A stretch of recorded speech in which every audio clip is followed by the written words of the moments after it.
Hello, today we're going to be talking about VMware Fusion 11.1 update and why this update was released. And so with that, I just wanted to talk about the reason why this was released was to fix an issue, which is when you migrated virtual machine performance issues with the Mac OS 10.14.6, which is the now there's a new patch. I have not applied this patch to my machine.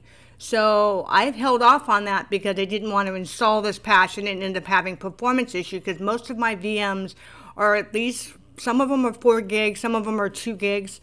So what that means is you might experience performance issues with virtual machines. This performance issue is observed on encrypted virtual machines when the memory is above 2 gigabytes. This is an incompatibility of Fusion with the Mac OS 10.14.6. So before I even bother to upgrade, so I typically, before I even upgrade my my Mac, I always make sure that VMware is compatible with that version of the upgrade. So I have not upgraded to 10.14, so I don't have that performance issue. So what I'm going to do now is I'm going to upgrade my VMware Fusion first, and then I'm going to go ahead and upgrade my Mac. So let's go ahead and minimize that. And so it tells you right here, the new version of VMware is available. I have 11.30, and so now I'm going to be upgrading to 11.1. Relaunch. I'm going to be updating the VMware Fusion core files. Okay, going to put that in. So we go about. Okay, so now it's 11.1. So the first thing that we're going to need to do is we're going to need to launch all of our VMs because it's going to automatically upgrade the VMware tools. And I'll show you what that looks like. We're bringing up one of my machines. And once you uninstall the previous version, now you'll ask you to install the new version, which is what I'm doing right now. And when you remove the other version, you'll need to restart your VM, which is what I did. And so now I'm installing the new version. It should reflect that when this is done. And we'll check that in the program files and the control panel.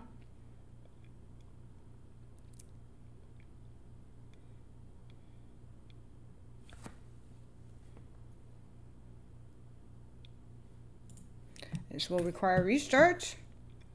Once it's restarted, the VMware tools will be updated on this one particular VM, and you'll have to do that to all your VMs.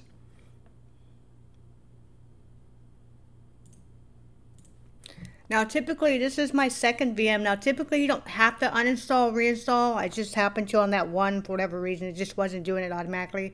But typically once it boots up and it loads and then you log in, you see that it's updated. As you can see, today is the 14th. And on this one, it automatically updated. So I didn't have to do anything. So there might be that, one-off that you have to sort of, help it by uninstalling it and reinstall it, which I had to do on that one. But 9 times out of 10, it'll just update on its own automatically. And so I wanted to talk about is the new features. I mean, there are some known issues that it resolved, like the performance issues, issues around the, if you had something more than 2 gigabytes, and what have you, it would have a performance issue when you migrated to the virtual machine. Some of the other known issues are unable to paste and copy from host operating systems to some Linux guest operating systems. There's some issues around that, like a virtual machine installed or upgraded without Windows 10 19H1 version fails to start. So you may see that sort of workaround is to power off a virtual machine and then open up processor memory settings. If you go into settings right here and you go to processor memory, so it says to uncheck enabled.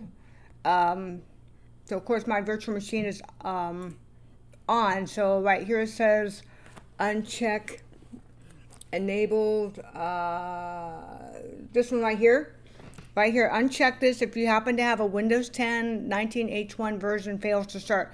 And that's basically it when it comes to updating your VMware Fusion to 11.1. Again, I'm going to link the article in the comment section below in the description so you can review some of the other details I didn't cover in this video. There's a little more, there's a few other issues that has been resolved by this particular update. So if you want to check out that link in the description, Again, if you have any comments or questions, just let me know in the comment section below. Like this video if you like it, and of course if you don't like it, you can use the other button, but subscribe. There's going to be a lot more content coming your way. I'm going to be doing an InBAM series, some other stuff. So again, thanks for watching. Give this video a thumbs up, subscribe. I'll talk to you soon in the next one. Bye-bye.